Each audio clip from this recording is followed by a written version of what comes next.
1969년 인류는 달에 도착했습니다. 그리고 우리는 그날 우주시대가 시작됐다고 믿었습니다. 하지만 나사 과학자들은 조금 다른 표현을 사용합니다. 인류는 우주를 탐사하고 있지만 아직 우주를 여행하고 있지는 않다. 왜일까요? 달까지 갔다면 이미 우주를 여행한 것이 아닐까요? 오늘은 그 질문에서 시작해 보겠습니다. 우리는 그날 이후 인류가 우주를 여행하기 시작했다고 믿었습니다. 하지만 오늘 조금 불편한 질문 하나를 드리겠습니다. 정말 우리는 우주를 여행한 적이 있을까요? 잠시 달 이야기는 잊어보겠습니다. 여러분은 여행을 어떻게 정의하십니까? 집을 나섭니다. 목적지에 도착합니다. 그리고 다시 집으로 돌아옵니다. 우리는 이것을 여행이라고 부릅니다. 그렇다면 달 탐사는 어떨까요? 왕복 약 76만 킬로미터. 인류 역사상 가장 먼 유인 비행. 분명 위대한 업적입니다. 하지만 우주의 크기 앞에서 보면 이 거리는 놀라울 정도로 작습니다. 달은 평균 약 38만 킬로미터 떨어져 있습니다. 빛은 이 거리를 약 1.3초 만에 지나갑니다. 지구와 태양의 거리는 약 1억 5천만 킬로미터. 달보다 약 400배 더 멉니다. 가장 가까운 별, 프록시마 센타우리는 약 4.24광년. 현재 가장 빠른 탐사선의 속도로는 도착하는데 수만 년이 걸립니다. 여기서부터 우리의 직관은 무너지기 시작합니다. 우리는 달에 다녀왔습니다. 하지만 태양에도 가본 적이 없습니다. 태양계를 벗어난 적도 없습니다. 심지어 태양계를 완전히 빠져나간 인간은 단 한 명도 없습니다. 많은 분들이 이렇게 말합니다. 그래도 보이저는 태양계를 벗어났잖아요. 맞습니다. 보이저 1호는 인간이 만든 물체 가운데 가장 멀리 여행한 탐사선입니다. 하지만 중요한 사실이 하나 있습니다. 보이저는 사람을 태운 우주선이 아닙니다. 그리고 보이저조차도 우리 은하의 크기로 보면 거의 출발선에 서 있는 수준입니다. 우리 은하의 지름은 약 10만 광년. 보이저 1호는 발사된 지 거의 50년이 되었지만 겨우 태양의 영향권을 벗어나기 시작했을 뿐입니다. 우리 은하를 건너려면 현재 속도로는 수십만 년 이상이 필요합니다. 한 도시를 벗어나기도 전에 우리는 이미 문명의 수명을 훨씬 넘어서는 시간을 이야기하고 있는 것입니다. 그래서 나사의 여러 연구자들은 흥미로운 표현을 사용합니다. 인류는 우주 탐사를 하고 있지만 아직 우주 여행을 하고 있다고 말하기는 어렵다고. 이 두 단어는 비슷해 보이지만 의미는 전혀 다릅니다. 탐사는 한 번 도달하는 것입니다. 여행은 오갈 수 있어야 합니다. 달은 왕복이 가능했습니다. 하지만 화성은 어떨까요? 현재 기술로는 편도 비행만 해도 약 6개월에서 9개월이 걸립니다. 여기에 체류 기간, 귀환 시기를 고려하면 한 번의 화성 임무는 2년 이상이 됩니다. 게다가 태양 복사선, 우주 방사선, 무중력으로 인한 근육과 뼈의 손실, 심리적 고립까지 해결해야 합니다. 나사가 화성 유인 탐사를 추진하면서도 여전히 신중한 이유가 여기에 있습니다. 문제는 단순히 엔진이 아닙니다. 인간이라는 생명체 자체가 긴 우주 여행에 맞춰 진화하지 않았기 때문입니다. 그런데 더 놀라운 사실은 화성조차 시작에 불과하다는 것입니다. 많은 사람들은 화성 다음에는 다른 별로 가면 된다고 생각합니다.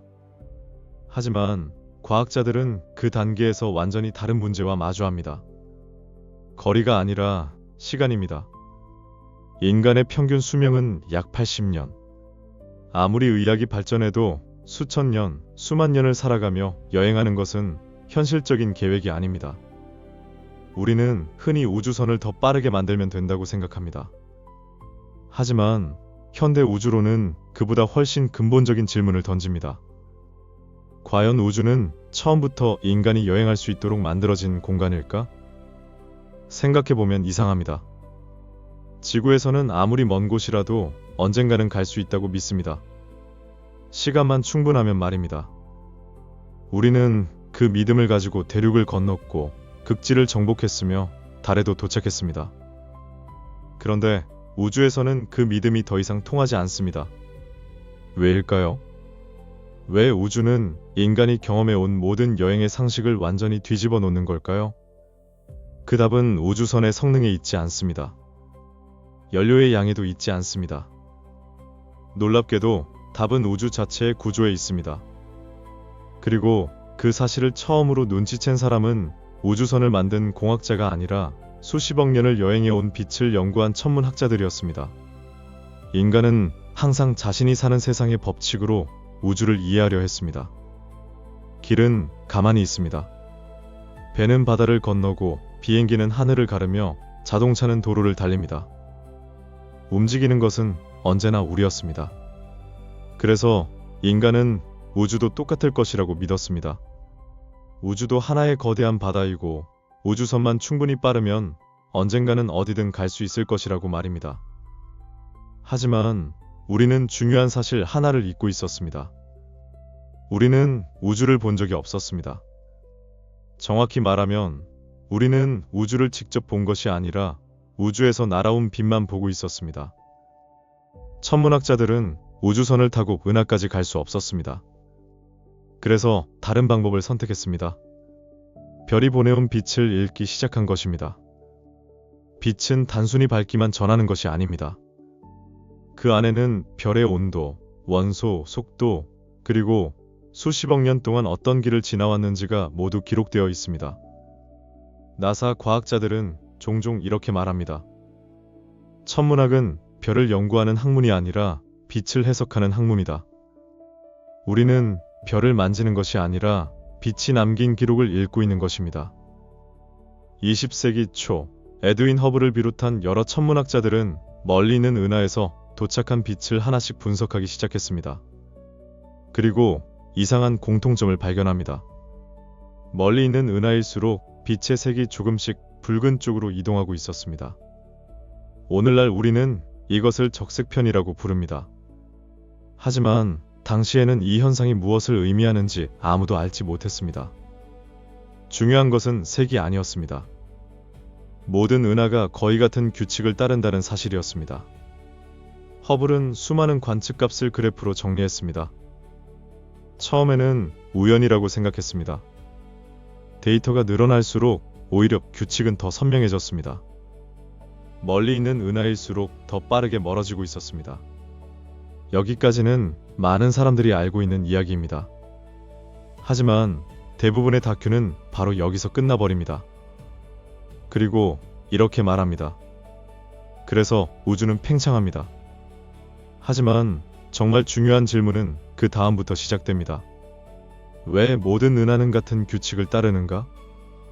생각해 보십시오. 여러분이 어느 도시의 교통 CCTV를 확인했는데 자동차 수백만 대가 모두 정확히 같은 비율로 멀어지고 있다면 운전자를 의심하시겠습니까? 아니면 도로를 의심하시겠습니까? 과학자들도 같은 고민에 빠졌습니다. 은하 하나가 움직이는 것은 이상하지 않습니다. 그러나 우주의 거의 모든 은하가 같은 규칙을 보인다면 문제는 은하가 아니라 그 은하들이 존재하는 무대일 수도 있었습니다. 이 순간부터 천문학은 별을 연구하는 학문에서 우주 자체를 연구하는 학문으로 바뀌기 시작했습니다. 그 무렵 벨기에의 물리학자 조르주 르메트르는 아인슈타인의 일반 상대성 이론을 다시 들여다보고 있었습니다. 그리고 한 가지 놀라운 가능성을 제시합니다. 혹시 움직이는 것은 은하가 아니라 공간 자체일 수도 있지 않을까? 지금은 익숙한 이야기지만 당시에는 매우 급진적인 발상이었습니다. 왜냐하면 인간은 공간을 배경이라고 생각했기 때문입니다. 배경은 변하지 않습니다. 배경이 움직인다는 생각은 당시 사람들에게는 바닥이 숨을 쉬고 시간이 늘어나는 것만큼 낯설었습니다. 하지만 수학은 이미 다른 답을 말하고 있었습니다. 아인슈타인의 방정식은 우주가 정지해 있을 필요가 없다는 가능성을 품고 있었던 것입니다. 흥미롭게도 아인슈타인조차 처음에는 이 결론을 받아들이지 못했습니다. 그는 우주가 영원히 변하지 않는다고 믿었고 자신의 방정식을 그 믿음에 맞추기 위해 우주상수를 도입했습니다. 그러나 허블의 관측은 그 믿음을 무너뜨렸습니다. 과학은 언제나 아름다운 이론보다 관측을 더 신뢰합니다. 그리고 그날 이후 천문학자들은 처음으로 인간이 우주를 잘못 상상해 왔다는 사실을 인정하기 시작했습니다. 하지만 이것은 끝이 아니라 시작이었습니다. 과학자들은 우주가 변하고 있다는 사실까지는 이해했습니다. 그러나 아직 한 가지는 몰랐습니다. 그 변화가 점점 더 빨라지고 있다는 사실입니다. 만약 그것이 사실이라면 인간이 아무리 빠른 우주선을 만든다 해도 영원히 도달할 수 없는 우주가 생겨나게 됩니다. 그리고 그 충격적인 증거는 1998년 아주 평범한 별 하나가 폭발하면서 시작됩니다. 여러분께 질문 하나 드리겠습니다. 만약 내일부터 빛의 속도로 움직이는 우주선이 발명된다면 우리는 은하를 자유롭게 여행할 수 있을까요?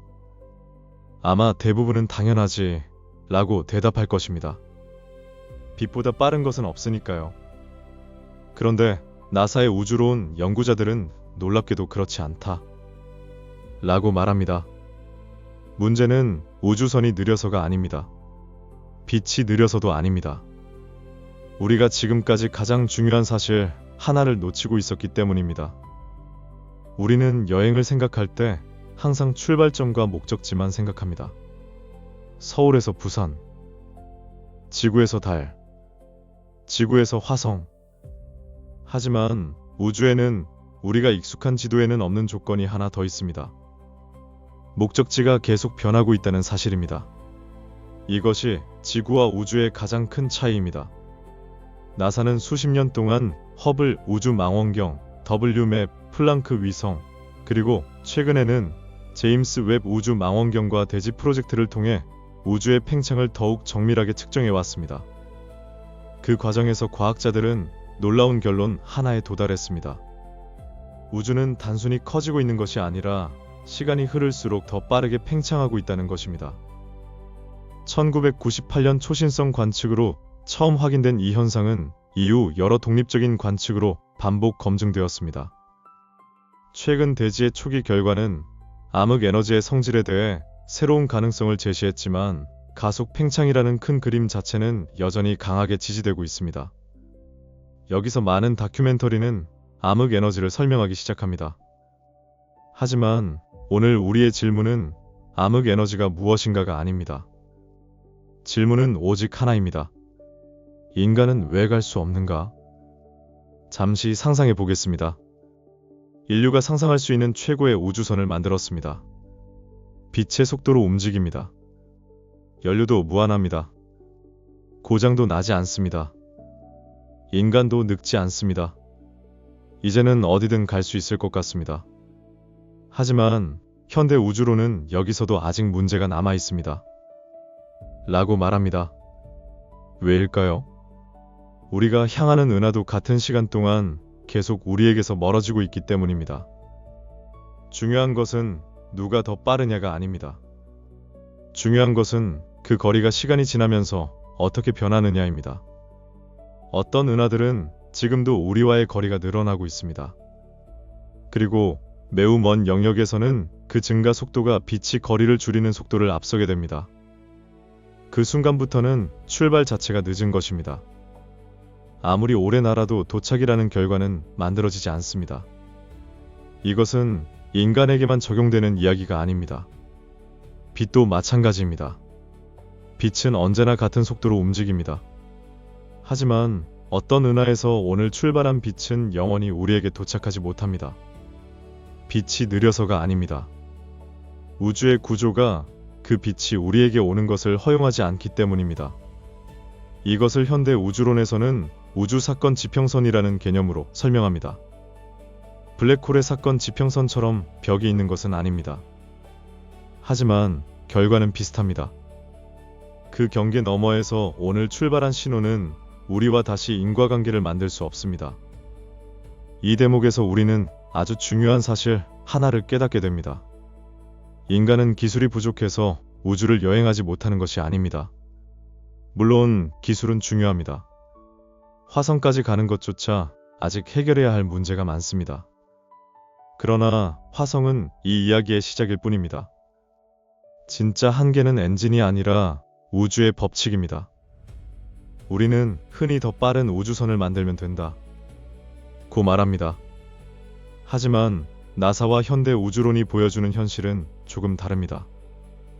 속도가 아무리 빨라져도 우주에는 처음부터 도달 가능한 영역과 도달 불가능한 영역이 함께 존재합니다. 이것은 인간 문명의 실패가 아닙니다. 우주의 구조가 만든 경계입니다. 인간은 우주의 99%를 여행할 수 없습니다. 이제 그 이유가 조금씩 보이기 시작합니다. 우주는 단순히 넓은 공간이 아닙니다. 시간이 흐를수록 인간이 접근할 수 있는 우주의 범위 자체가 제한되는 공간입니다. 우리는 우주의 중심에서 출발한 여행자가 아니라 거대한 바다 위에 떠 있는 작은 섬에서 멀어져가는 수평선을 바라보고 있는 존재에 더 가깝습니다. 하지만 마지막으로 더 놀라운 사실이 하나 남아 있습니다. 만약 인간이 우주의 99%를 갈 수 없다면 과연 우리는 우주를 이해할 수는 있을까요? 놀랍게도 나사는 사람보다 망원경을 더 멀리 보냅니다. 인간보다 빛을 더 오래 추적합니다. 어쩌면 인류는 처음부터 우주를 여행하는 종이 아니라 우주를 관측하는 종으로 진화했는지도 모릅니다. 우리는 이제 처음의 질문으로 돌아갈 수 있습니다. 왜 인간은 우주의 99%를 갈 수 없는 걸까요? 많은 사람들은 아직 기술이 부족하기 때문이라고 생각합니다. 조금 더 강력한 엔진을 만들고 조금 더 빠른 우주선을 만들면 언젠가는 은하를 여행할 수 있을 것이라고 믿습니다. 하지만 현대 우주론은 조금 다른 이야기를 들려줍니다. 어쩌면 우주는 처음부터 인간이 여행하도록 만들어진 공간이 아니었을지도 모른다고 말입니다. 생각해보면 인류는 늘 같은 방식으로 문명을 발전시켜 왔습니다. 산맥이 나타나면 길을 만들었습니다. 바다가 나타나면 배를 만들었습니다. 하늘이 막고 있으면 비행기를 만들었습니다. 인간은 언제나 장애물을 기술로 극복해 왔습니다. 그래서 우리는 우주도 결국 같은 방식으로 정복할 수 있다고 믿었습니다. 하지만 우주는 지구와는 전혀 다른 규칙을 가지고 있었습니다.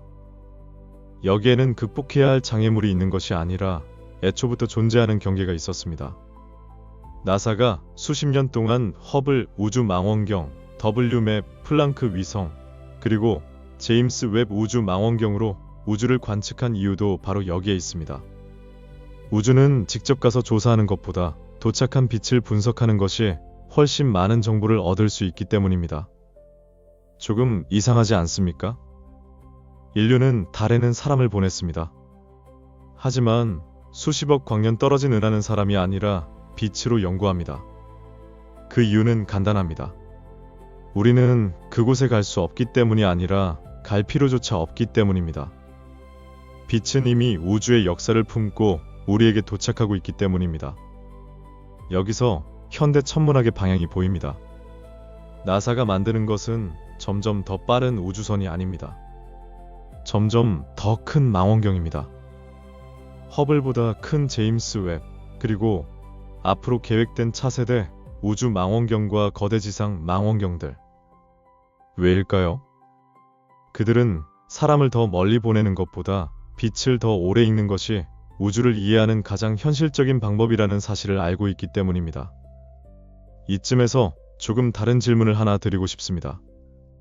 만약 여러분에게 우주의 어느 곳이든 갈 수 있는 우주선을 드린다면 정말 우주의 모든 것을 이해할 수 있을까요?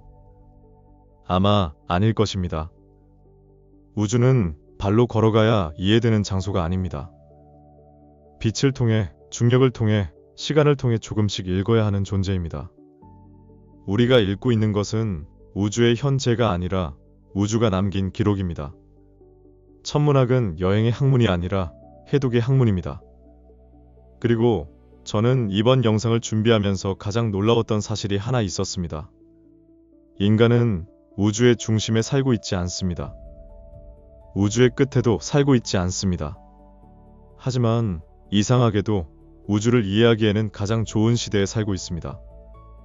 지금 우리는 우주 배경 복사를 볼 수 있습니다. 먼 은하도 볼 수 있습니다. 초신성도 관측할 수 있습니다. 그리고 제임스 웹 우주 망원경은 138억 년 가까운 과거의 빛까지 포착하고 있습니다.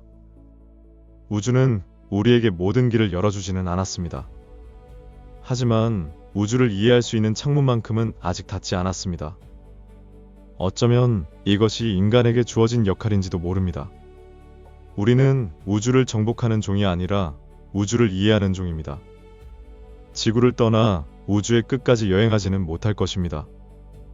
그러나 우리는 도착한 빛만으로 우주의 나이를 계산했고, 은하의 움직임을 알아냈으며 블랙홀의 존재를 확인했고, 우주의 미래까지 예측하기 시작했습니다. 이것은 어떤 여행보다도 놀라운 일입니다. 처음 영상을 시작하며 저는 여러분께 질문 하나를 드렸습니다. 인간은 왜 우주의 99%를 여행할 수 없는가? 이제 그 답을 말씀드릴 수 있을 것 같습니다.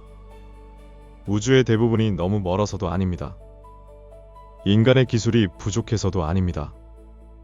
빛보다 빠른 엔진이 없어서도 아닙니다. 우주는 처음부터 가는 공간이 아니라 바라보는 공간에 더 가까웠기 때문입니다. 우리는 우주를 모두 여행할 수는 없습니다. 하지만 우리는 우주를 이해할 수는 있습니다. 그리고 어쩌면 그것이 인간이라는 종에게 허락된 가장 위대한 여행인지도 모릅니다. 오늘 밤 여러분이 하늘을 올려다볼 때 별들은 더 이상 단순한 빛으로 보이지 않을 것입니다. 그것은 인간이 끝내 도착하지 못할지도 모르는 세계에서 수억 년, 수십억 년을 건너 우리에게 도착한 우주의 편지입니다. 그리고 우리는 지금도 그 편지를 한 줄씩 읽어 내려가고 있습니다.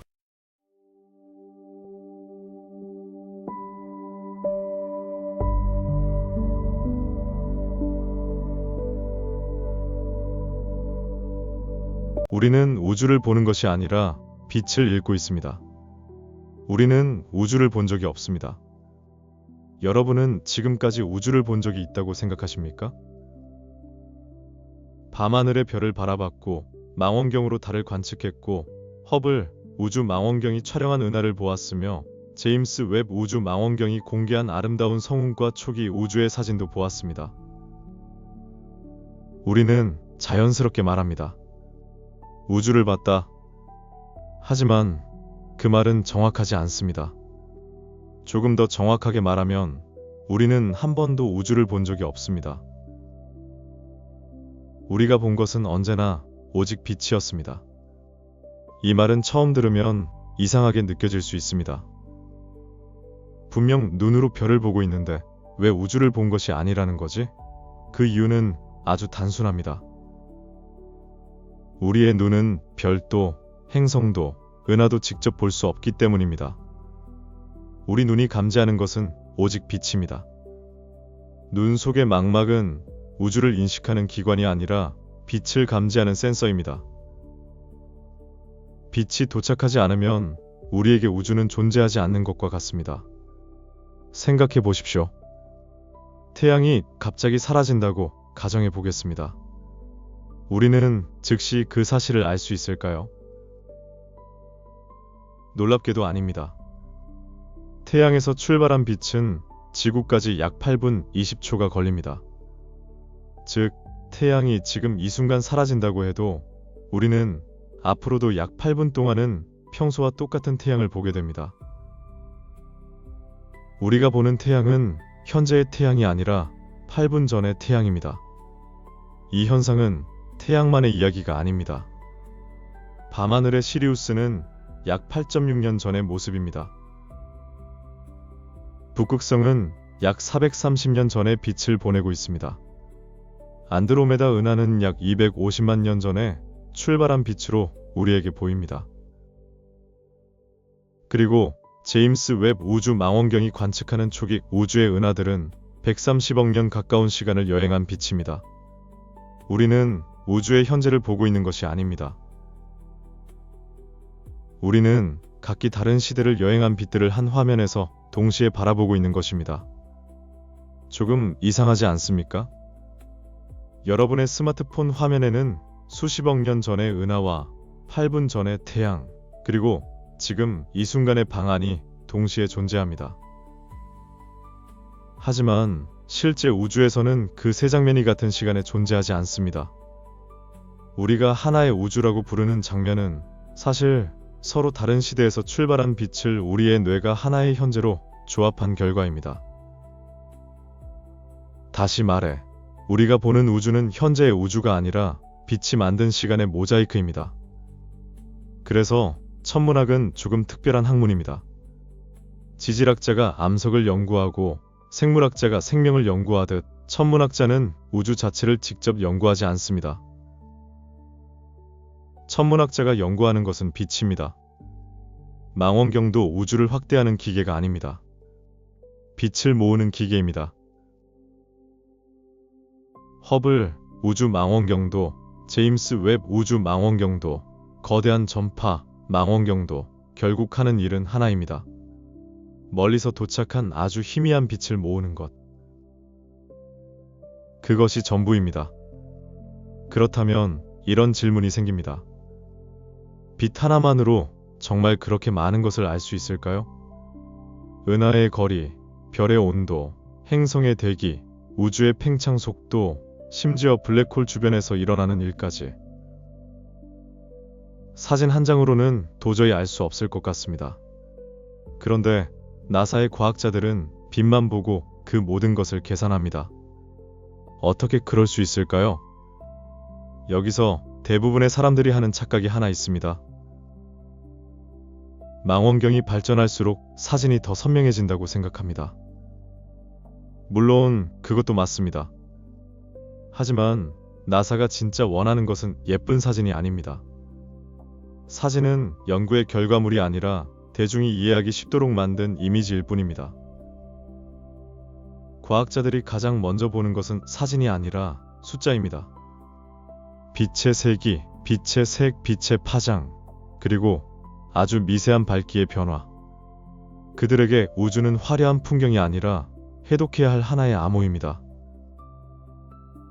우리가 별빛이라고 부르는 것은 사실 우주가 보낸 편지와 같습니다. 하지만 그 편지는 인간의 언어로 쓰여 있지 않습니다. 그 편지는 파장으로 쓰여 있습니다. 그리고 그 편지를 읽기 위해 인류는 지난 100년 동안 엄청난 기술을 만들어 왔습니다. 프리즘, 분광기, CCD 센서, 적외선 검출기, 그리고 제임스 웹 우주 망원경의 분광기까지.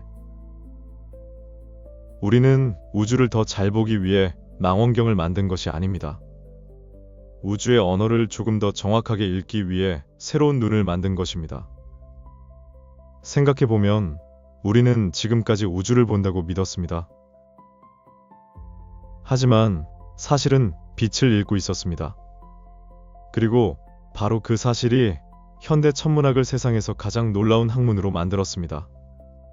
우리는 아름다운 우주 사진을 보면 감탄합니다. 보라색 성운, 푸른 은하, 황금빛으로 빛나는 제임스 웹의 사진. 사람들은 그것을 보며 말합니다. 우주가 정말 아름답다. 하지만 나사 연구실에서는 조금 다른 일이 벌어집니다. 과학자들은 사진을 오래 바라보지 않습니다. 사진은 연구의 시작일 뿐입니다. 그들이 진짜 원하는 것은 사진 속에 숨어있는 빛의 정보입니다. 생각해 보십시오. 멀리 있는 사람을 망원경으로 바라본다고 해서 그 사람이 무슨 생각을 하는지 알 수는 없습니다. 하지만 그 사람이 편지를 보낸다면 우리는 훨씬 많은 것을 알 수 있습니다. 우주도 마찬가지입니다.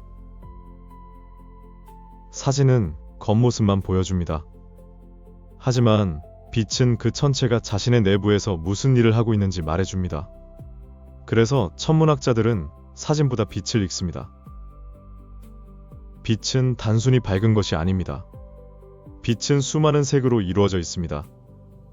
우리가 하얀색이라고 생각하는 햇빛도 프리즘을 통과하면 빨강, 주황, 노랑, 초록, 파랑, 남색, 보라로 나뉩니다. 아이들은 이것을 무지개라고 배웁니다. 하지만 과학자들은 그것을 스펙트럼이라고 부릅니다. 그리고 바로 그 스펙트럼이 우주를 해독하는 열쇠입니다. 19세기 독일의 물리학자 구스타프 키르이호프와 로베르트 분제는 놀라운 사실을 발견했습니다. 원소마다 자신만의 빛을 낸다는 것입니다. 수소는 수소만의 선을 남기고 헬륨은 헬륨만의 선을 남기며 나트륨은 언제나 같은 위치에서 노란빛을 냅니다. 마치 사람마다 지문이 다른 것처럼 원소마다 빛의 지문이 존재했던 것입니다. 이것이 바로 분광학, 즉 스펙트럼 분석의 시작이었습니다. 나사 과학자들은 망원경으로 들어온 빛을 곧바로 사진으로 저장하지 않습니다. 먼저 분광기라는 장치를 통과시킵니다. 분광기는 빛을 아주 세밀하게 분해합니다. 그러면 하얀 빛 하나가 수천 개의 파장으로 펼쳐집니다. 이 스펙트럼에는 검은 줄이 나타나기도 하고 밝은 선이 나타나기도 합니다.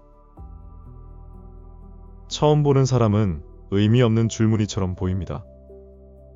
하지만 과학자에게는 그것이 하나의 문장입니다. 예를 들어 스펙트럼 속에서 656.3나노미터 부근의 수소 흡수선을 발견하면 그 별에는 수소가 존재한다는 것을 알 수 있습니다. 589나노미터에서는 나트륨의 흔적이 나타납니다. 칼슘, 철, 산소, 탄소, 메탄, 수증기. 모든 원소는 자신만의 고유한 흔적을 남깁니다. 즉, 과학자는 우주를 보는 것이 아니라 빛 속에 남겨진 원소들의 서명을 읽고 있는 것입니다. 더 놀라운 것은 빛이 알려주는 정보가 원소뿐만 아니라는 사실입니다. 빛의 색은 별의 온도도 알려줍니다. 푸르게 빛나는 별은 매우 뜨겁습니다. 붉은 별은 상대적으로 차갑습니다. 빛의 밝기는 별의 크기와 에너지 방출량을 알려줍니다. 스펙트럼의 폭은 별이 얼마나 빠르게 회전하는지도 알려줍니다. 그리고 스펙트럼 전체가 붉은 쪽으로 이동하면 그 천체는 우리에게서 멀어지고 있다는 뜻입니다. 이것이 바로 도플러 효과와 적색 편의입니다. 한 줄의 빛의 거리, 속도, 온도, 구성 성분까지 말해주는 것입니다. 이제 제임스 웹 우주 망원경으로 시선을 돌려보겠습니다. 많은 사람들은 제임스 웹이 허블보다 사진을 더 잘 찍는 망원경이라고 생각합니다. 하지만 그것은 절반만 맞는 이야기입니다. 제임스 웹의 진짜 임무는 사진이 아니라 분광입니다. 제임스 웹에는 NIR 스펙이라는 고성능 분광기가 탑재되어 있습니다. 이 장치는 한 번에 수백 개의 은하에서 오는 빛을 동시에 분석할 수 있습니다. 나사가 정말 원했던 것은 더 예쁜 우주 사진이 아니라 더 많은 빛의 언어를 읽는 것이었습니다. 이 기술은 외계행성 연구에서도 혁명을 가져왔습니다. 외계행성이 자기 별 앞을 지나갈 때 별빛의 아주 작은 일부가 행성의 대기를 통과합니다. 그 과정에서 대기 속 원소와 분자는 특정 파장의 빛만 흡수합니다. 나사는 그 미세한 변화를 분석하여 그 행성에 수증기가 있는지, 이산화탄소가 있는지, 메탄이 있는지, 심지어 광화학 반응이 일어나고 있는지까지 추정합니다. 우리는 외계행성에 직접 가본 적이 없습니다. 그럼에도 그 행성의 대기를 연구할 수 있는 이유는 빛이 그 모든 정보를 싣고 오기 때문입니다. 하지만 여기에서 더 큰 질문이 생깁니다. 빛은 언제나 진실만을 말해줄까요? 130억 년 동안 우주를 여행해온 빛은 과연 처음 출발했을 때의 모습 그대로일까요? 우주는 끊임없이 팽창하고 중력은 빛의 경로를 휘게 만들며 우주 먼지는 빛의 색을 바꾸기도 합니다. 그렇다면 우리가 읽고 있는 빛은 얼마나 정확한 기록일까요? 우리는 지금까지 빛은 우주의 진실을 담고 있다고 이야기했습니다. 그렇다면 한 가지 질문이 남습니다. 빛은 언제나 있는 그대로의 진실을 보여줄까요? 놀랍게도 그렇지 않습니다. 빛은 우주를 여행하는 동안 끊임없이 변합니다. 그리고 과학자들의 가장 중요한 일은 그 변화를 되돌려 원래의 모습을 추론하는 것입니다. 생각해 보십시오. 여러분이 친구에게 편지를 보냈는데 편지가 도착하는 동안 비에 젖고 일부 글자가 지워지고 종이가 찢어진다면 받는 사람은 원래 내용을 그대로 읽을 수 있을까요? 아마 아닐 것입니다. 우주도 마찬가지입니다. 별에서 출발한 빛은 지구에 도착하기까지 수십 년, 수백 년, 수백만 년, 심지어 130억 년 가까운 시간을 여행합니다. 그 긴 여정 동안 빛은 결코 처음 모습 그대로 남아있지 않습니다. 가장 대표적인 변화는 우주의 팽창입니다. 우주는 정지해 있는 공간이 아닙니다. 지금 이 순간에도 모든 방향으로 팽창하고 있습니다. 그 결과 멀리 있는 은하에서 출발한 빛은 공간이 늘어나는 만큼 파장도 함께 늘어납니다. 이것이 우주 적색 편의입니다. 많은 사람들이 적색 편의를 빛이 빨갛게 변하는 현상이라고만 이해합니다. 하지만 실제로는 빛이 늙는 것이 아니라 우주가 팽창하면서 빛의 파장이 길어지는 현상입니다. 나사 과학자들은 바로 이 파장의 변화를 이용해 은하까지의 거리와 우주의 팽창 역사를 계산합니다. 하지만 적색 편의는 또 하나의 문제를 만듭니다. 파장이 너무 많이 늘어나면 우리 눈으로는 더 이상 볼 수 없게 됩니다. 원래는 가시광선이었던 빛이 적외선으로 변해버리기 때문입니다. 그래서 허블 우주 망원경은 가장 먼 초기 우주의 일부를 충분히 볼 수 없었습니다. 빛이 사라진 것이 아니라 우리의 눈으로는 읽을 수 없는 언어로 바뀌어 있었던 것입니다. 바로 이 한계를 넘기 위해 제임스 웹 우주 망원경은 적외선을 중심으로 설계되었습니다. 우리가 더 멀리 본 것이 아니라 이전에는 읽을 수 없던 빛을 읽기 시작한 것입니다. 빛을 바꾸는 것은 우주의 팽창만이 아닙니다. 우주에는 거대한 질량을 가진 은하단과 암흑물질이 존재합니다. 아인슈타인의 일반 상대성 이론에 따르면 질량은 시공간을 휘게 만듭니다. 그리고 빛은 그 휘어진 시공간을 따라 이동합니다. 우리는 이것을 중력렌즈 현상이라고 부릅니다. 멀리 있는 은하의 빛이 중간에 있는 은하단을 지나면서 휘어지고 확대되고 때로는 하나의 은하가 여러 개처럼 보이기도 합니다. 처음 이 현상을 발견했을 때 천문학자들은 새로운 은하를 발견했다고 생각하기도 했습니다. 하지만 자세히 분석해보니 같은 은하의 빛이 여러 경로로 우리에게 도착하고 있었던 것입니다. 빛은 거짓말을 한 것이 아닙니다. 우리가 빛의 경로를 몰랐던 것입니다. 또 하나의 방해꾼은 우주 먼지입니다. 우주 공간은 완전히 비어있지 않습니다. 별이 죽으면서 남긴 먼지와 가스 구름이 은하 사이를 떠다닙니다. 이 먼지는 짧은 파장의 푸른빛을 더 많이 흡수하고 산란시킵니다. 그래서 멀리 있는 별은 실제보다 더 붉고 더 어둡게 보일 수 있습니다. 마치 지구에서 노을을 볼 때 태양이 붉게 보이는 것과 비슷한 원리입니다. 과학자들은 이 효과를 계산해 빛을 보정한 뒤에야 비로소 별의 실제 모습을 추정합니다. 그리고 가장 어려운 문제는 빛이 너무 희미하다는 것입니다. 제임스 웹이 포착하는 초기 우주의 빛은 수십억 년을 날아온 몇 개의 광자일 수도 있습니다. 과학자들은 그 극도로 적은 신호 속에서 잡음을 제거하고 우주선 입자의 영향을 걸러내며 여러 번의 관측을 겹쳐 하나의 스펙트럼을 만들어냅니다. 우리가 보는 아름다운 우주 사진은 셔터를 한번 눌러 얻은 결과가 아니라 수많은 데이터를 정교하게 합쳐 복원한 결과입니다. 그래서 천문학자들은 빛을 쉽게 믿지 않습니다. 새로운 발견이 발표되면 가장 먼저 하는 일은 흥분하는 것이 아니라 의심하는 것입니다. 혹시 기기의 오류는 아닐까? 혹시 우주 먼지 때문은 아닐까? 혹시 중력 렌즈가 우리를 속이고 있는 것은 아닐까? 혹시 데이터 처리 과정에서 잘못 해석한 것은 아닐까? 이런 질문을 수없이 반복합니다. 과학에서 좋은 연구자는 빛을 많이 보는 사람이 아니라 빛을 가장 신중하게 읽는 사람입니다.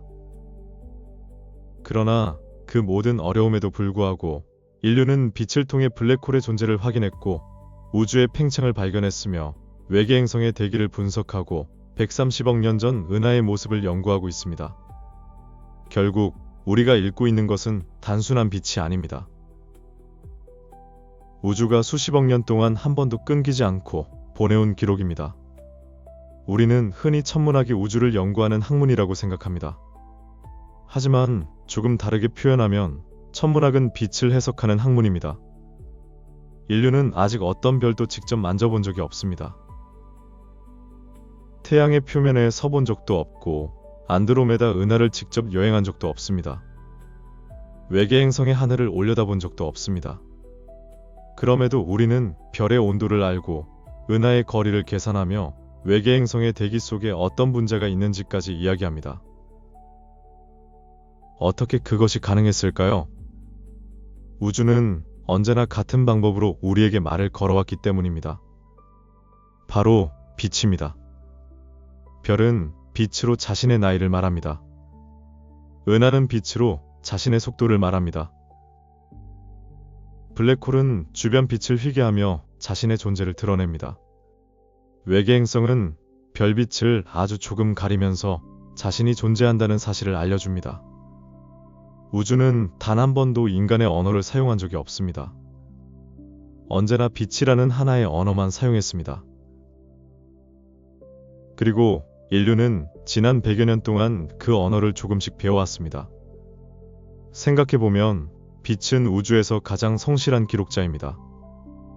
별이 태어나던 순간에도, 초신성이 폭발하던 순간에도, 은하가 충돌하던 순간에도 빛은 그 장면을 조용히 품고 우주를 떠났습니다.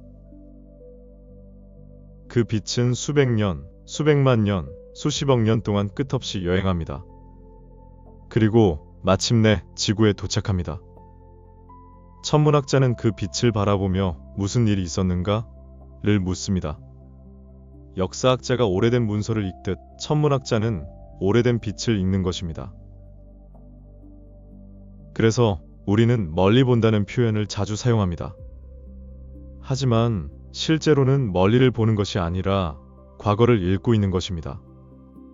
안드로메다 은하를 보는 순간 우리는 250만 년 전을 읽고 있습니다. 제임스 웹이 관측한 초기 은하를 보는 순간 우리는 130억 년 가까운 과거를 읽고 있습니다. 우주에는 과거를 기록한 도서관이 존재합니다. 그 도서관의 책은 종이가 아니라 빛으로 쓰여 있습니다. 그렇다면 우주는 이미 모든 이야기를 우리에게 들려주고 있는 것일까요? 그렇지 않습니다. 빛에도 한계가 있습니다. 관측 가능한 우주는 빛이 우리에게 도달할 수 있었던 범위입니다. 그 너머에도 우주는 계속될 가능성이 매우 큽니다. 하지만 그곳의 빛은 아직 우리에게 도착하지 않았거나 영원히 도착하지 못할 수도 있습니다. 다시 말해, 우리는 우주의 모든 역사를 읽는 것이 아니라 읽을 수 있는 몇 장의 페이지를 보고 있을 뿐입니다.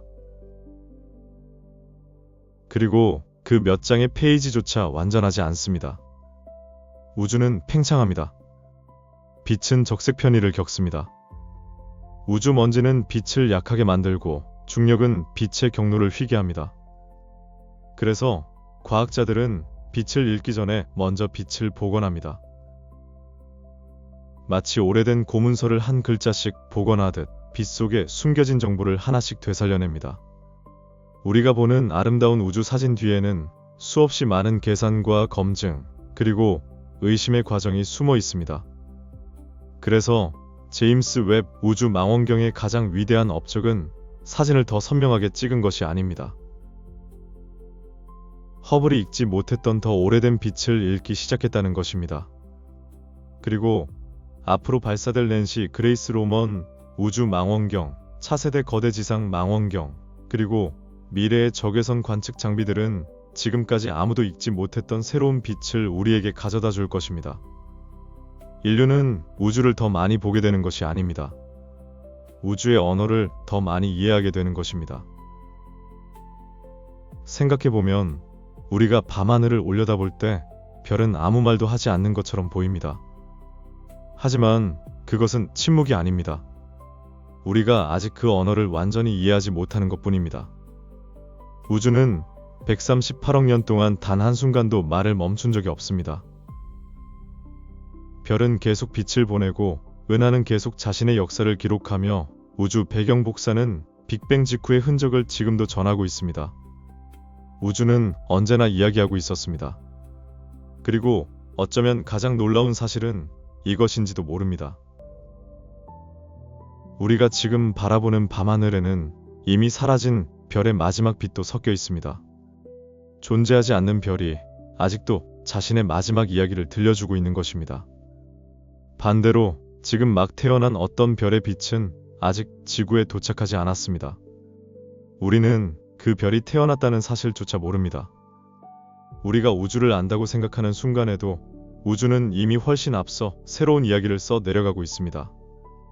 그래서 천문학은 끝나는 학문이 아닙니다.